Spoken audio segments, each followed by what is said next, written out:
Good evening, everyone, and welcome to Forest School's Forest webinar. This evening, we are looking at the rush hour rescue and making the school run work for you. I'm going to hand over shortly to Pooya Kamvari, who is the founder of the Home Run app, which is a technology startup transforming how the school run is understood, analysed, and acted upon to reduce traffic and decarbonise road transport.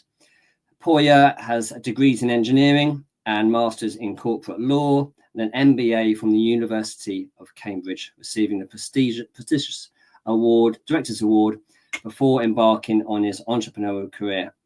The Home Run app is a journey sharing app that enables and encourages carpooling and group travel. Just before I hand over to Pooya, just a shout out for our next webinar, which is Tuesday, the 6th of May, Understanding Extremism, Linked Online Harm, and this will be led by the Waltham Forest Prevent team. So before I mess up any more, please welcome Pooya. Thank you very much, Wayne. And yeah, that was far too kind an introduction. Hopefully I live up to it with the information I'm about to go through. So yes, thank you everyone for attending. And what I'm going to go through is really our findings on the school run, the service that we've created and is live at Forest School, and also looking at the specific school run challenges we can see at the school and some ideas in terms of how to make it better. So first of all, I think Wayne alluded to it, but why did I leave kind of corporate world and do a startup focused on school travel? Well, I think partly it's from my own experience in where I live, which has an awful lot of school traffic. So growing up, I noticed, twice a day in my local area that the roads came to a standstill. There was this very big impact. And then when I went to study at Cambridge, I noticed the same thing was happening in Cambridge. So it wasn't just a localized issue, it's a national issue. And with my background being very much in data and technology, when I did some research into this area, I found out that there were very little solutions to this, and therefore it's something that I thought I should maybe try and help with. So again, some of the research showed why the school run is one of the biggest transport issues across the UK. So 51% of morning rush hour trips are to education establishments, schools and colleges. That makes it by far the biggest reason and contributor to morning peak time traffic. So the next biggest, I think, is 18%, which is the commute to work. Road transport is the biggest CO2 emitter generator across the UK, with road transport being the biggest single emitter within transport. And that's 26% of all CO2 emissions across the UK.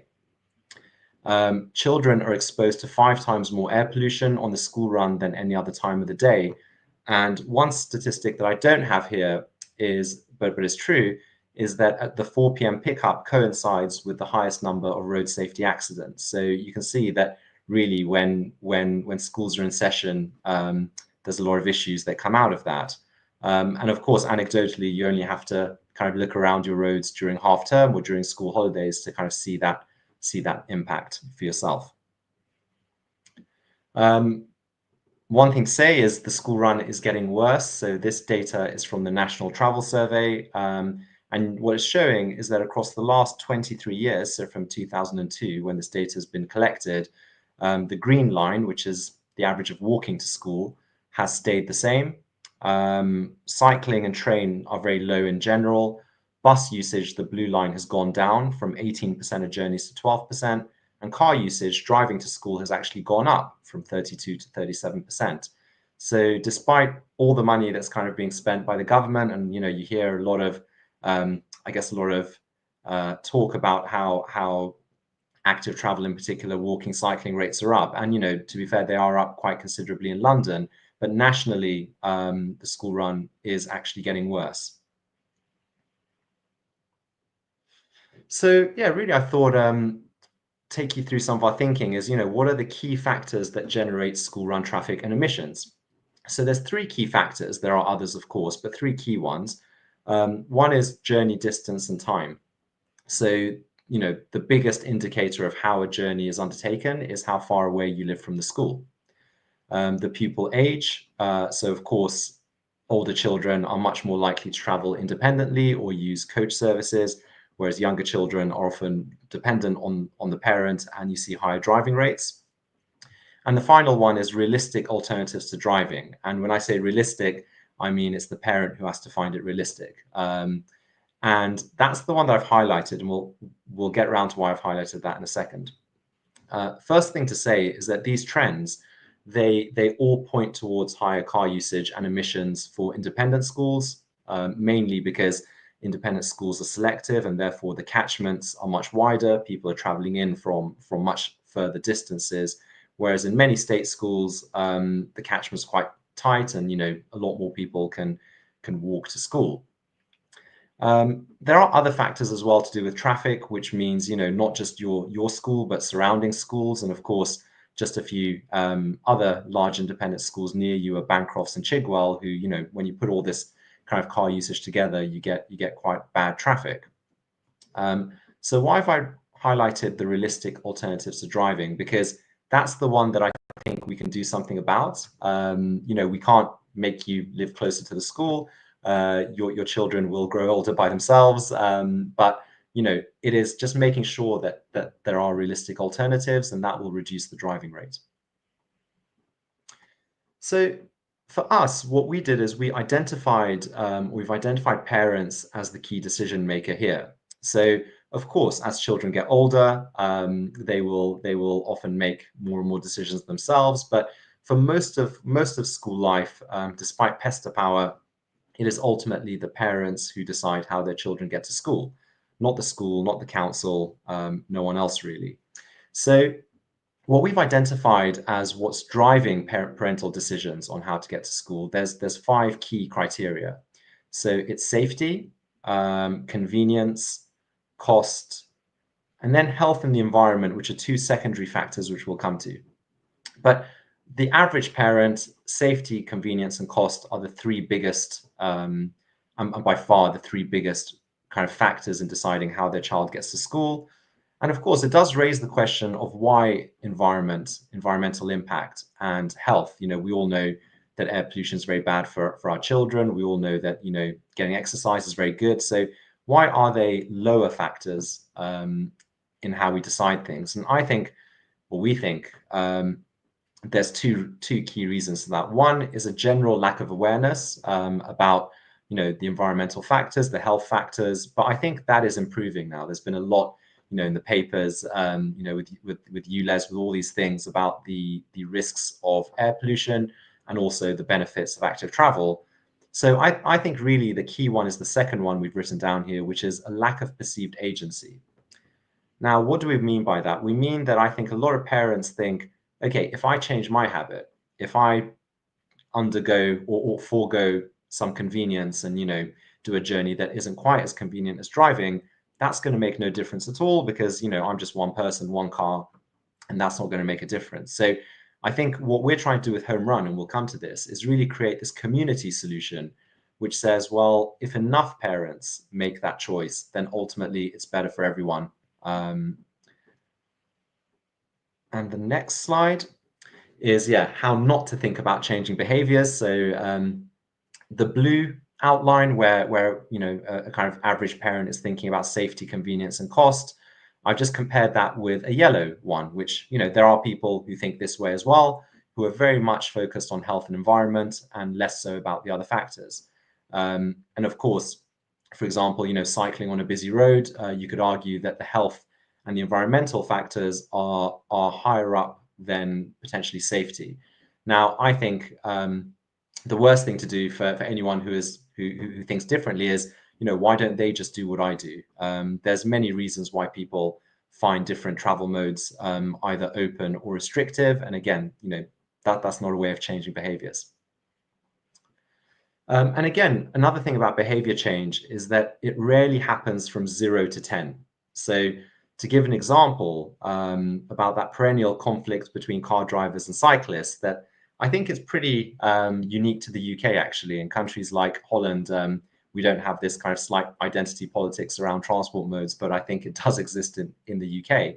And really, this is one of the hardest changes to make, because what we're really talking about is a family who have arranged their lives around car usage being their primary mode of transport, versus on the other side, families who have arranged their lives around cycling and, all the paraphernalia, gear and training and everything you may need for that. So it's a very big step to ask somebody who regularly drives, especially to school with children, to switch straight from driving to cycling. Now, we think a more pragmatic and a more practical and ultimately more effective way is to make that change through steps. So, step one might be, well, okay, you can still drive, but can you park further away from the school gate? Step two could be, can you occasionally car share? Step three, can you occasionally not drive to school, do something different? So I think that is ultimately how behavior change happens, and it's not as easy as just switching from one mode to another. So onto our solution. We took all of the learnings that we've that we've gone through and plenty more that I haven't bored you with, and we've put together a platform that's currently working with over 150 schools and local authorities to increase active travel, reduce car usage and emissions generated by the school run. So just some examples of councils we work with there. We work with TfL, we work with Essex County Council, who are nearby. And we also work with several independent schools, including Forest School, Bancrofts and Chigwell, actually, in your area. And what are we really trying to do with a solution? Well, it's addressing some of those issues. So number one is creating that verified parental community. So for example, to sign up to the app, we're connected to the school database, which means that if a parent tries to sign up, they would be verified as, do you actually attend the school or not? So when you open your app, you can be confident that the other parents you see there are from Forest School. The second thing is collecting anonymized data on travel habits. So something that's really important before you can solve something is being able to measure it, and also understanding the unique challenges and problems facing parents. And I think that's something which we'll go through some of the data and show you what we've seen for Forest School. And finally, around that third critical point, which is realistic alternatives to driving, we through the app, you can journey share, and journey sharing is wider than just carpooling. So, you can find other parents for your children to walk together, to use the bus, and of course, car sharing as well. So yeah, let's look at Forest School. So the Home Run app has been at Forest School for just over a year now. There's, I think, off the top of my head, around 585 parents signed up. So that's over half the school are on the app. And what we're seeing here is the travel modes being used. So green is walking, orange is driving, yellow is carpool. One of the things we're trying to increase is carpooling. And then the blue and purple are public transport, so bus and train, with this lighter blue being the school coach service that Forest School use and is really mitigating car usage as it stands as well. And on the y-axis, what we're seeing is the distance of the school journeys. So the first row is journeys under half a mile. As we can see, there's very few of those. And it just goes up. So half a mile to 1 mile, 1 to 2 miles, 2 to 3 miles, and so on. And these are journey distances, not straight line distances. So what is this telling us about the Forest School commute? What it's showing is that there's actually not that many journeys to school that are under a mile. And that's not surprising, because it's a very good, prestigious, selective school, and parents are coming from further away to attend the school. What that does mean is that journeys under a mile is typically where walking is the primary option. And you can see here that basically everyone pretty much is walking under a mile. There's just not many of those journeys. Now, once you get to 1 to 2 miles, especially 1.5 miles and above, walking becomes very challenging and is very rare to see, because it takes a lot of time. Children will be quite tired, potentially walking long distances. And again, it depends on the quality of pedestrian infrastructure as well. But what we can see with Forest School is that driving really picks up from 1 mile journeys up to around 6 mile journeys. So 1 to 6 miles is where the majority of the cars are coming from. And beyond that is where you can see this light blue, which is basically the school coach service being very effective. I think it's fair to say that if the coach service wasn't running, all that light blue would probably be orange, and there'd be a lot more traffic as well. So looking at it on a kind of more geographic map view, again, the colors still correlate in the same way. But what you can see is that in London, towards central London, you've got that coach service really picking up almost everyone. So everyone here is either using public transport, public bus, or the school coach service. So that's not where the driving's coming from. Really, we can see that it's originating, again, you can see now visually almost like a radius around the school, which is that kind of 1 to 4 to 6 mile radius. But again, within it, you can see this kind of stretch here going from the school up to Buckhurst Hill, where there is a lot of bus usage, that dark blue, which is public bus services. And what that suggests is that there is a very usable and convenient service there already, which parents can use. You can see around the school, there's a lot of walking. So again, people who are within that 1.5 miles, a lot of them are walking. And that leaves us with quite a lot of areas still where you then see car usage dominating, especially here from the east. And that suggests that there really aren't any alternatives to driving at the moment. And what can you do? Potentially parking further away, carpooling, and solutions like that. So if we just take out everyone else other than people who are driving, you can see here some examples of already what can be done to reduce car usage significantly. So the people close to the school, which we've highlighted in green. Now, again, some of these parents are presumably driving because they may be driving to workplaces, places further away, trip chaining it's called. But what you can do is connect with parents and pupils that are walking to school and live near you. And we'll show you how through the app. So even if you're driving off to work, maybe there's someone nearby who is walking and can take your children with them. Now, that alone would reduce the current car usage levels by 11%. Here, where we've highlighted in blue, that's where we saw earlier there were a lot of parents using public bus services. Now, again, that's likely slightly older, parents of older children, maybe the children are traveling independently. But there are still quite a lot of drivers along that route. And again, one thing parents can do is consider using that service, maybe buddying up again with parents and pupils who are already going down that path. And that would reduce car usage by another 22% if everyone did that.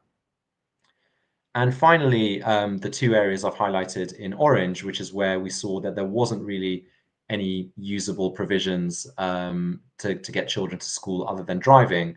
Well, carpooling would be a really good option there, which would reduce traffic, vehicle emissions, and of course, parental time. And if those parents carpooled, that would reduce car usage by 27%. So if we add all those things up, there is the potential to reduce car usage by 60% across the school.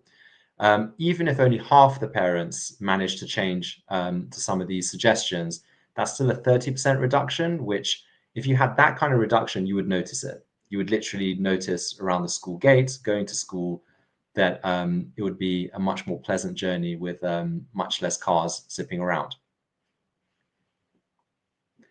So finally, just to discuss 3 actions you can take today with your Home Run app. So if you're not registered, you can reach out to the school office and they will tell you how to do so. It is a verified registration.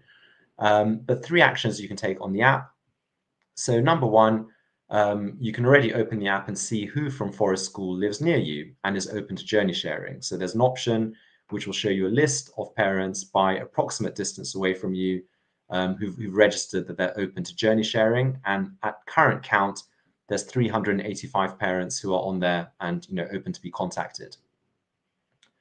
The second thing you can do is it has a notice board which is moderated before things get published, but you can post to the parent network about what kind of help you're looking for or can offer. So if you're looking for somebody to for your children to walk together, or car sharing, or whether you want to offer a spare seat in your car, you can do that on the app as well. There's, as I mentioned, 580 parents on the app currently, and hopefully more soon. And finally, there's the option on the app to feedback on travel barriers, issues that you can see. That could mean, unsafe crossings. It could mean bus services which aren't reliable for the breakfast club. There's obviously many things it can be.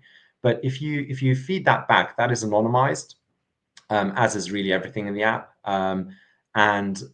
But what that will allow us to collate those feedbacks, pass it on to the school, and again have that in mind with the transport strategy that the school may want to adopt in the future, or even potentially speak to the council around services that would help the parent community. And yeah, that's the presentation. Of course, if there's any questions, feel free to put it in the chat, or if you want to reach out to us directly, then you can do through our website, which is homerun-app.com, or emailing us at info@homerun-app.com. So thank you very much for listening to me.